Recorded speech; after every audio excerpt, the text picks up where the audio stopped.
Welcome to S99 TV news. BRS పార్టీకి ప్రతిపక్ష హోదా రాదని రేవంత్ రెడ్డి అన్నారు. అవును, ప్రతిపక్ష హోదా రాదు, పాలకపక్ష హోదా వస్తుంది. రేవంత్ రెడ్డి విషయం ప్రజలకు అర్థమైంది. మొన్నెక్కడో మాట్లాడిండు, ఏ బీఆర్ఎస్ పార్టీకి మళ్ళా ప్రతిపక్ష హోదా రాదు అన్నాడు. నిజమే కదా, మనకు ప్రతిపక్ష హోదా ఎందుకు, పాలకుల పక్ష హోదా రాబోతా ఉంది. ప్రతిపక్ష హోదా రాదు, పాలక పక్ష హోదా వస్తుంది. నీకు నీ పార్టీకి డిపాజిట్లు గల్లంతైతే గుర్తు పెట్టుకో రేవంత్ రెడ్డి అంటున్నా. ఈ మధ్య మీరు గమనించి ఉంటారు, ఢిల్లీలో ముఖ్యమంత్రి కేజ్రీవాల్ ఓడిపోయిండు, ఆయన ఎమ్మెల్యేగా ఓడిపోయిండు, ఆయన పార్టీ ఓడిపోయింది.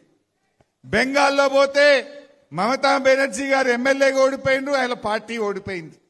తమిళనాడు పోతే స్టాలిన్ ముఖ్యమంత్రి ఎమ్మెల్యేగా ఓడిపోయిండు, ఆయన పార్టీ ఓడిపోయింది. రేపు తెలంగాణలో కూడా రేవంత్ రెడ్డి ఎమ్మెల్యేగా ఓడతాడు, ఆయన పార్టీ కూడా ఓడిపోతుంది. గ్యారెంటీ మళ్ళొచ్చేది కేసీఆర్. ఎక్కడ పోయినా ప్రజలది ఒక్కటే మాట, కాంగ్రెస్ పోవాలి, కేసీఆర్ రావాలి. ఇలా అందరికీ ఇది అందరి మాట.